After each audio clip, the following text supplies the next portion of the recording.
Hello, Blake Bruning here from Trinity Whip Company. This video is kind of on request, but I also had to make a good video. Originally, the video request was about the difference between maybe a Indiana Jones style bullwhip versus a Target bullwhip, but I thought it'd be better just to bring out a few different whips so you can kind of understand them better. But we're going to be basically using everything that's a 6-foot whip. First one, this is a 4.5 foot Peter Thorndyke Stockwhip. Okay, now the reason I use 4.5 feet is because they're measured from the thong, but this handle's at roughly 18 inches, so this makes a 6-foot Stockwhip, but it's actually a 4.5, but it'll give us the same idea of what a 6-foot bullwhip is. Another one we're going to use is the only bullwhip I had on hand that was 6 feet is a Steve Townsend. This is a Steve Townsend Indiana Jones style, but it's in black. Also, just to compare this with this other one, this is a Target whip that was supposed to be 6 foot. It's actually 3 inches short, but I think using the 12-inch handle, even though it's 3 inches short, will help kind of explain my point. It's a Trinity Whip Co. This is a Spider-Man model I made recently. But already, if you can see, just based on it, the heel knots are a lot thicker and bigger, being an Indiana Jones style, as well as the overall diameter of a whip. It's just a little bit thicker. Plus, you can see that this is an 8-inch nail spike, and this is a 12-inch handle. Also, just for comparison purposes as well, this is a Trinity Whip Co. 6-foot stock whip I had in hand. Once again, this is the 6 feet of a whip, so you can't really compare a 6-foot stock whip to a 6-foot bull whip because, like I said, you've got an 18-inch handle, so it makes it more like a 7.5 foot whip. But I just thought it'd be helpful to show you guys how that does the difference. Now, I figured the best way to show these videos is to really start off with volleys. Now, you got to realize the longer handle you have, in a sense, the shorter of a whip you have. Now, a smaller whip cracks faster than a longer whip, and just because it's less to throw up, less to bring forward, in a sense it cracks faster. So one thing that will happen with the stock whip as well as the Target whip over the Indiana Jones is that it'll just appear to be a little bit slower, and I think the best way is to just show some basic volleys. So once again,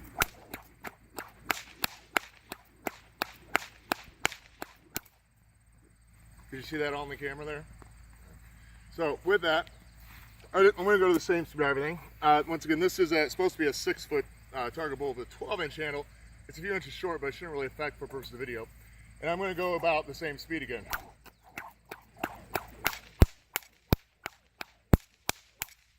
As you can see, it appears to be a little quicker, and a lot of that is because even though it's 3 inches short, it's not that much, but it's also 4 inches shorter due to the handle.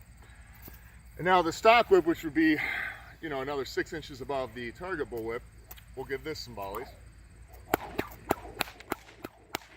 See, I'm just trying to go about the same general speed, but you can see the quickness changes a little bit. And just for spec, and I don't think I've even cracked this whip yet, this is a 6-foot stock whip, but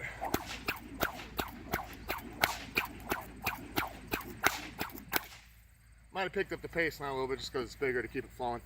But once again, hopefully through these volleys, you can kind of see that as far as performance, they're both 6 feet. They crack relatively the same. But once again, having a longer handle technically gives you a shorter whip. I mean, if this is a 2-foot handle, you're talking 4 feet of thong. So even though the handle's longer, it'll make the whip crack a lot quicker. As far as accuracy, you know, I got to say that a lot of that comes into the whip cracker more than the whip. Granted, your whip maker should be competent and make a decent whip, but when it comes to accuracy, it's more who uses it.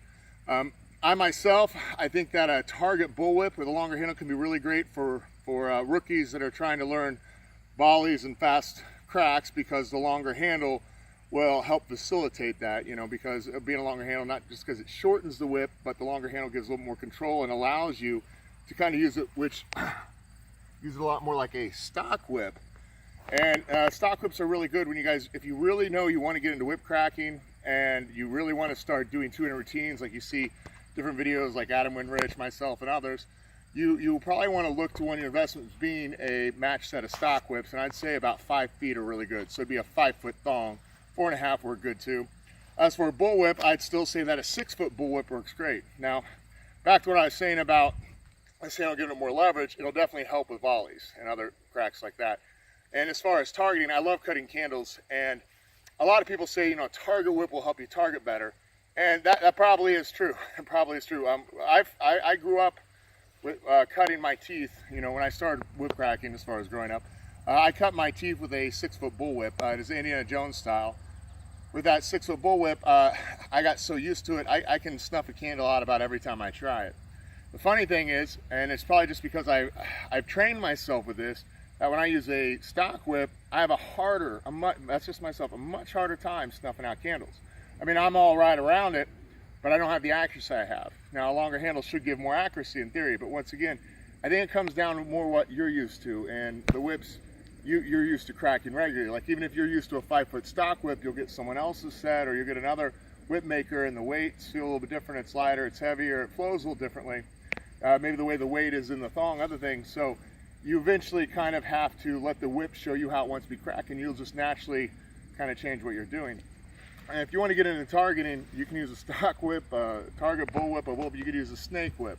I didn't have a snake whip I pulled out for this demo just because it's trying to keep more with the handle theme. But once again, whatever you get accustomed to, you can make work. You know, you don't have to target with a 6-foot. You can target with a 20-foot if you want, a 10-foot, you name it. Shorter whips are better. A lot of people like to target with like 4-foot or 5-foot whips. I think 6. If you're a new whip cracker, I think you should definitely start looking at a 6-foot bullwhip or a 5-foot set matched stock whips. Or if you know you just want a long whip, usually I'd recommend a 10-foot. But to me, you know, just from my experience, I prefer a 12-foot because if you're going to go, might as well go big. But again, I would say that those would be my primary 4. I'd want a match set of stock, 5 feet, maybe 4.5. I would definitely want a 6-foot bullwhip, and I'd prefer an Indy style, just my preference. And I'd love a good 10-foot Indy. With longer whips, longer handles can help. But ultimately, you know, still, I love an 8-inch nail spike. I love my 12-foot whips to have an 8-inch nail spike. It's just my preference. So whatever blows your hair back is really the best whip. But when you start looking at getting your first whip, do research, talk to more than one whip maker. Don't make a commitment till you've researched a lot of people, talk to a lot of people, get a vibe for the guy you like, see what he can and can't do. You should definitely compare prices, but all the top whip makers in the country should have relatively similar pricing schemes. You know, we're not really trying to be in competition with each other. We try to keep the bar about the same because we're not trying to undercut anyone's throat. These do cost a lot of money, and there's a lot of time involved and skill, of course. But definitely look around, ask around, definitely hear what they have to say. But at the end of the day, you may have a hard time understanding what you want, so definitely ask them too what they may think is right. And odds are they'll say an 8-foot or a 6-foot bullwhip, etc., things like that. But when you start thinking about it, what bullwhip or stock whip or whatever style whip you want, I would start thinking about your first 2 whips, because unfortunately this crack habit is addictive. And you know, I know they can cost a lot, but once again, think about your first 2. And if you have a couple of designs and style, think about which whip you'd use more, and definitely get the design that you really want to have, whether it be the collar scheme or whatever, on the one you think you use the most. That way you just use it the most, unless you want more of a piece that you can just take out every now and again and just showcase. Again, my name is Bruning from Trinity Whip Co, and I hope this video was informative. I hope you kind of see that every whip will flow the same. It's just the handle length does change things. Well, the stock whip isn't attached like the bullwhip. It has a looser keeper, which also helps with different control and moves. But I hope you have a wonderful day. God bless.